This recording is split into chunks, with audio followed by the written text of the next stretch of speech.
신원서판이라고 그래서 인물이 좋은 사람이 더 미래가 뛰어나다. 관상을 보게 되는 몇 가지 요소들이 있는데 오악이라는 게 있어요. 이마, 코, 양쪽 광대, 턱 살짝 나온 것이 좋고 대한민국에서 정신과 의사들의 이제 가장 큰 라이벌 요쪽 분들. 당신이 이렇게 살았기 때문에 이 얼굴이 된 거다. 양재지 씨는 얼굴에 기세가 좋아요.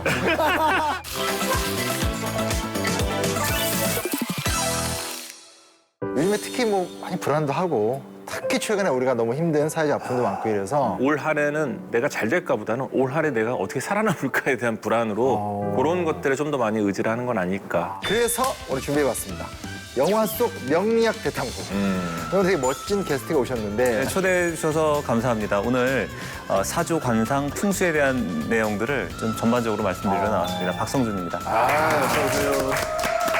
두 분이 친하다는 게 좀 의외예요. 어떻게 보면 약간 그 정신과랑 이 사주 쪽은 또 균형이 맞잖아요. 사주, 관상, 풍수 같은 음양오행과 관련된 네네. 운명론적인 사고와 약간 정신과적인 것은 뭔가 좀 논리적인 것 같고 이런 것들이 방송적으로도 약간 균형이 맞으니까 같이 많이 나왔던 것 같아요. 뭐 예전에도 뭐 같이 방송할 때 얘기했었는데 대한민국에서 정신과 의사들의 이제 가장 큰 라이벌. 대한민국에서 정신과 의사로 살아가기 너무 힘든 물어보고 싶었어요, 가장 진짜. 힘든 라이벌들이 이제 요쪽 분들. 예. 적대적 동건가요?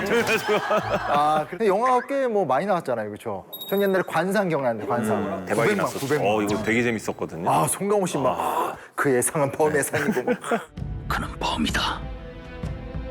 호랑이. 네가 사람 속을 꿰뚫어 본다고. 왕의 자리를 탐내는 자들이 여럿 있다. 남을 밟고라도 머리가 되려는 자들. 어찌 내가 왕이 될 상인가? 그 다음에 이제 2018년도에 궁합, 2018년도에 명당. 그 영화 관상은 사실 뭐 유명한 얘기죠, 그렇죠? 계유정난이라는 둘째로 태어나서 왕이 될 이유가 전혀 없는 사람이 이 왕이 되기 위해서 결국 이 형의 아들인 단종을 무력화시키고 그 단종을 지키고 있던 이제 그 당시 백두산 호랑이였었던 이제 이 김종서를 그것도 백윤 씨가 연기를 기가 막히게 했잖아요, 그렇죠? 대단한 상이다. 상이 정말 좋사옵니다. 왜 사람들이 호랑이라더냐? 네, 관상에서 좀 재밌었던 거는 어쨌든 이 관상이라는 영화를 통해서 사람들이 관상에 대한 관심이 좀 더 많아졌다는 것 같아요.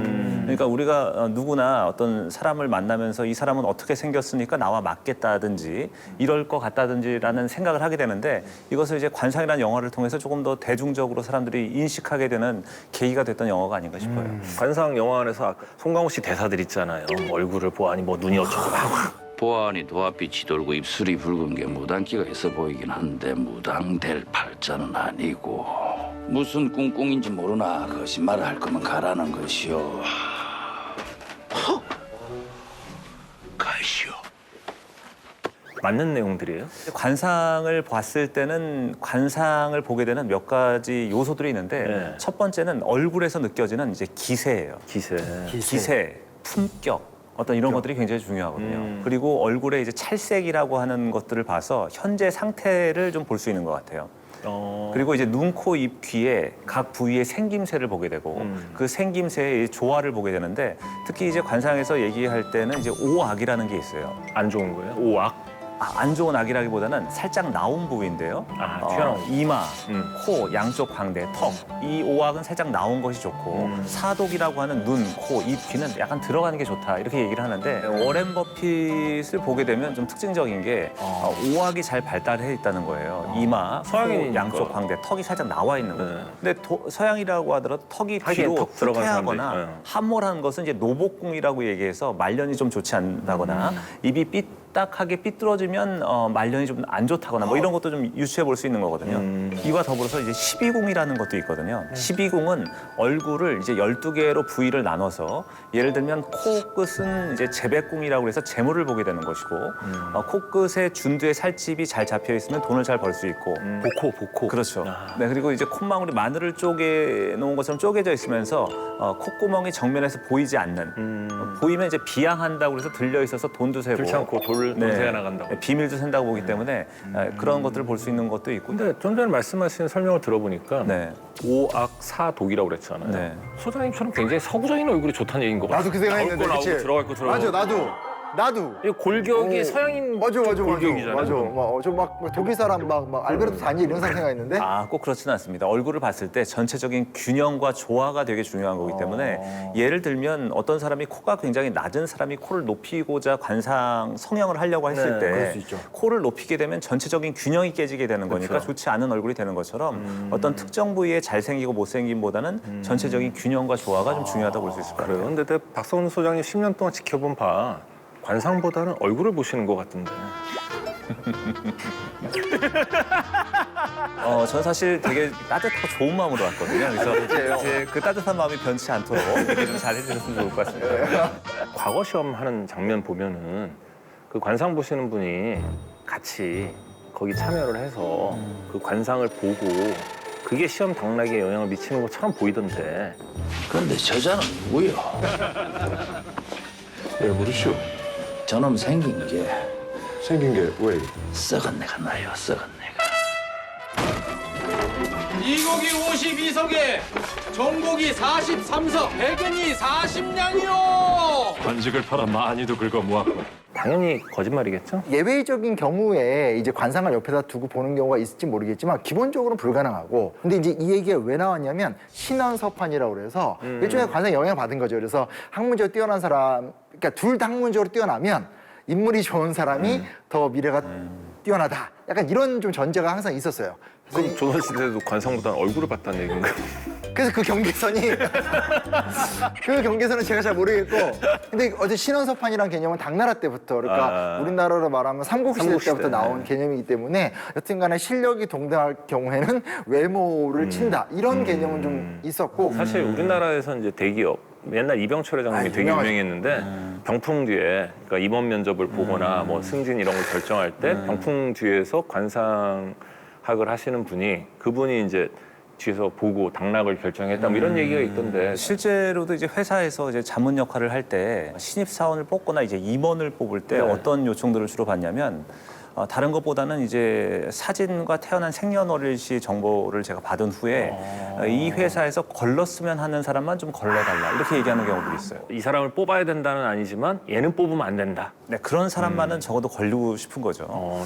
그래서 뭐 전체적인 분위기를 좀 안 좋게 한다거나 자신의 어떤 이익만을 위해서 뭐 배신을 한다거나 이럴 수 있는 확률이 있는 사람은 좀 걸러내고 싶은 그러니까 뭐 조금 미연에 뭔가를 방지하고 싶은 마음이 좀 크신 것 같아요. 이렇게 관상이나 명리 뭐 이런 쪽에 그런 걸 좋아하시던 그런 왕들에 대한 기록이 좀 있나요? 가장 도드라졌던 건 광해군이에요. 광해군. 근데 왜 도드라졌을까요? 유교적 원리에 따라서 성왕의 군주의 통치를 안 하고 쓸데없이 딴 생각해서 나라를 망쳤다. 왜냐면 그 광해군이 실제로 이제 두 가지 특징이 있는데 하나가 뭐냐 궁궐 짓기에 미친 쫓겨나는 날까지도 궁궐을 짓다가 쫓겨나거든요. 계속 짓고 그리고 이제 인천 쪽 교화 그쪽으로 이제 수도를 옮기자. 근데 사실은 동아시아에서 수도를 바닷가 쪽으로 옮기는 사례는 이제 존재하지 않는데 그때 이제 어떤 그 당시 굉장히 유명한 직관이나 술사의 말을 광해군이 이제 많이 믿었어요. 이런 것 때문에 굉장히 광해군이 비판을 좀 많이 받는. 광해군이 그러면 우리나라에서 한참 앞서서 서해안 시대를 열려고 했던 거예요? 아 그렇게 되는 건가? 영화 관상에서 가장 유명한 씬.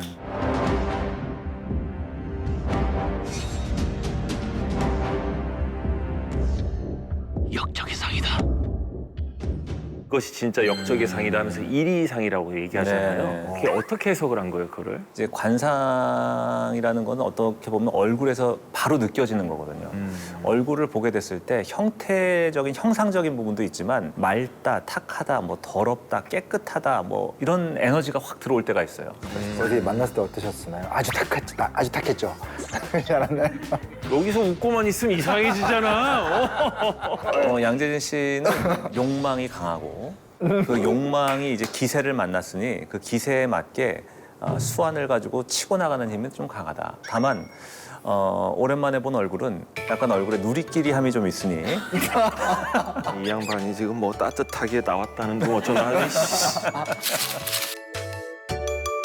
제가 강의를 듣더니 사실은 가족의 비극을 초래한 건 세종 아닙니까? 원래는 종친의 참여를 이제 금지하는데 세종 입장에서 본인이 이제 이 소위 말하는 왕이 될 수 없었던 왕자였다가 왕이 됐기 때문에 왕이 될 수 없는 운명이라는 게 얼마나 슬픈지를 본인이 알았던 것 같아요. 그래서 이게 사실은 그러면 안 되는데 한글 창제도 그렇고 국정 운영에 수양대군하고 안평대군을 많이 끌어들였거든요. 근데 안평대군은 원래 콜렉터, 문화예술을 굉장히 좋아하고 권력 욕망은 별로 없었던 것 같거든요. 근데 이제 세조는 굉장히 권력 욕망이 강했던 사람이기 때문에 평생을 그 후폭풍을 감당하다가 이제 병 되게 많이 앓았잖아요. 이것도 사실 역사가 사실인지 모르겠는데 썰로는 마지막에 이제 환청 들리고 그 단종 목소리 들린다고 하고 맞아. 안에 그거- 악몽 맨날 꾸고 맞아. 불면증에 엄청 시달리고 뭐 그랬다는 걸 어디서 봤거든요. 맞아. 실제는 그렇게까지 뭔가 좀 기세가 강하고 뭐 엄청난 약간 문관보다 무관에 가깝고 그런 느낌은 아니었을 것 같긴 하더라고요. 그러니까 맞아. 어떻게 따지면 또 세조가 주변의 부추김 때문에 더 그렇게 가진 않았을까라는 생각도 들더라고요. 어느 대목에 있어서는. 그 뭐 이렇게 세조 그림이 꽤 있더라고요.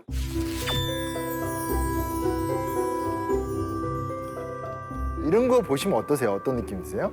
사실 뭐 눈썹이 치켜 올라가고 눈매가 약간 올라간 상 이런 상들은 어떻게 보면 눈썹이라는 것은 관계, 형제 자매 또는 뭐 돈을 지키는 어떤 처마의 역할 또는 올라갔다는 것은 내가 주도적으로 진취적으로 나를 끌고 가는 힘이 있다 이렇게도 볼 수 있을 것 같아요. 그리고 얼굴에서는 이제 눈이 굉장히 좀 중요한데요. 관상에서 아, 눈이. 눈의 어떤 총명함, 눈에 총기와 정기가 서려 있는 것들은 굉장히 중요하니까 눈을 보고 그 사람의 현재 이제 기세 같은 것도 좀 판단해 볼 수 있고 얼굴에서 이제 그 코 양쪽으로 흘러가는 흔히 얘기하는 이제 팔자주름이라고 얘기하는 것은 관상학에서는 입 끝으로 향해 돌아가지 않으면 주거나 어떤 일이나 어떤 노년이 좀 안정감이 생길 수 있다 이렇게 볼 수 있기 때문에 그런 것도 좋다고 볼 수 있을 것 같습니다.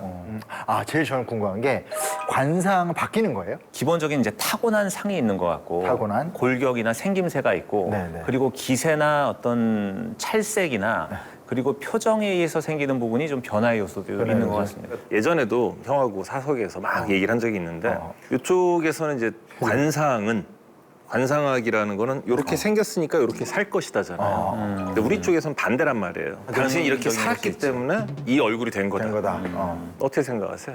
물론 저도 이제 굉장히 동의합니다. 그러니까 타고난 성향이 이러하기 때문에 얼굴이 그렇게 된 것도 있지만 처음에는 이제 생긴 부분 때문에 이렇게 살아가는 모습이 약간 선순환이 되는 부분도 분명히 있는 것 같아요. 선순환 또는 악순환이 된다. 그러니까 양아치처럼 생긴 타고난 성향이 양아치 짓을 하게 되면 더 인상이 양아치다. 가벼워지고 약간 탁해지고 더러워지는 것처럼 에너지적으로 상호작용을 한다고 볼 수 있을 것 같아요. 근데 왜 이렇게 너무 쳐다보고 얘기한다? 지금 난 느끼고 있어. 여기에서 묘한 두 키가 친한 것과 상관없이 둘이 마냥 친하진 않네. 나한테 뭐가 보이기 시작했어. 좀 전에 뭐 따뜻하면 어쩌고 하더니 뭐 눈에 약간 광기를 띠면서 나를 보면서 저는 여전히 따뜻한 마음으로 나왔습니다. 몇 년 전부터 이제 우리나라에서 관상 성역을 그러니까 예를 들면 이 귓볼이 이게 칼귀라고 그러잖아요. 이분들이 뭐 복이 없다 그래가지고 이 귓볼을 연장한다든지 눈매가 너무 이렇게 찢어지거나 올라간 분들 내리고 이런 것들 관상 성형을 하는 게 관상학적으로 의미가 있을까요? 이제 성형을 한다는 것은 보이는 모습이 달라지는 것이긴 하지만 그 사람의 이제 근본적인 것이 달라진다고 보기 어렵기 때문에 즉각적으로 나타나기 어렵다 이렇게 볼 수 있을 것 같아요. 영화 관상에서 보면은 이제 가장 인기 없는 기생이 자기가 안 이쁘다, 그래서 난 인기가 없다 이런 식으로 했더니 나는 어떻소? 사내들이 나를 안 좋아하고.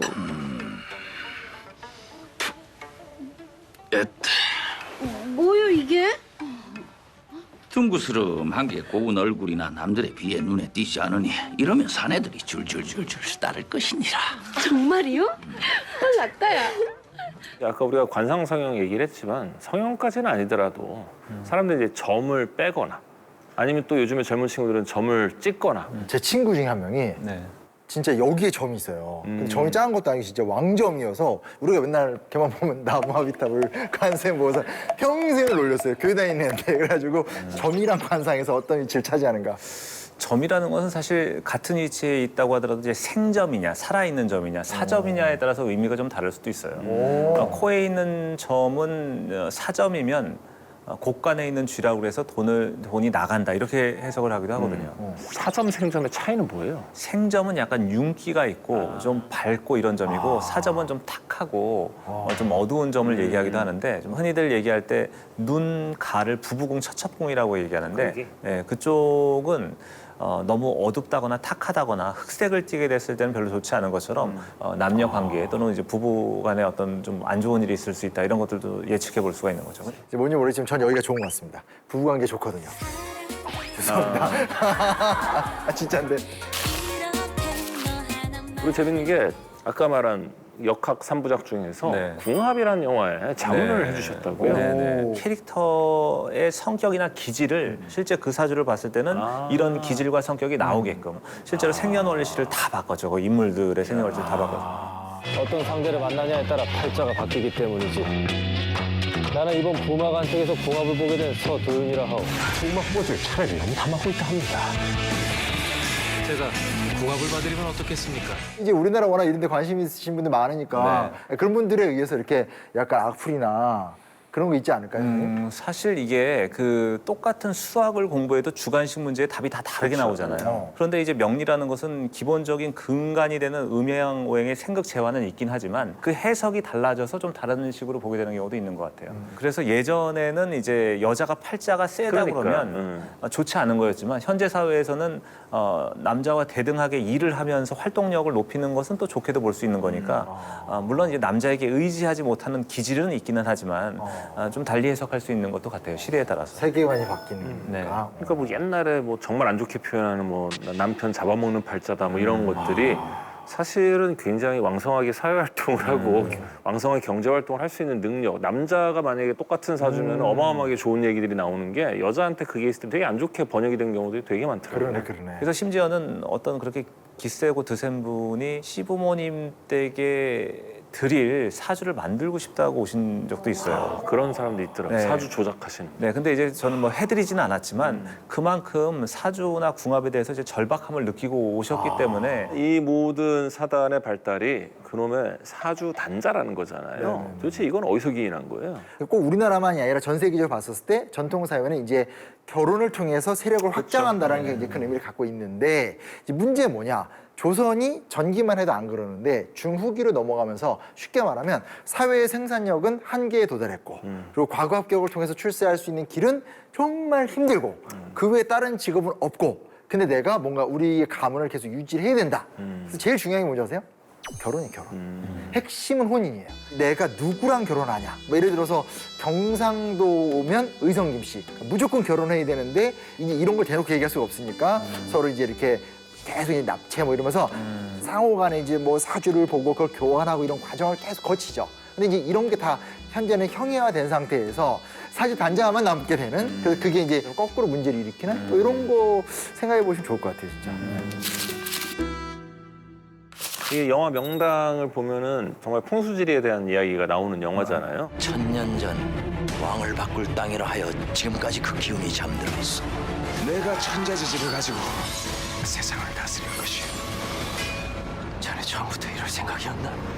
아니되네 항상. 실제로 풍성대원군이 풍수지리에 관심이 많거나 그런 이론이 좀 빠삭하셨나요? 너무 신기한 거 기록은 별로 없는데 얘기는 진짜 많아요. 이유를 알 것 같아요. 왜? 사람들이 도저히 이해가 안 된 거지. 흥성대원군이 그렇게 갑자기 아들을 왕으로 만든 이유를 도저히 이해가 안 되는 거예요.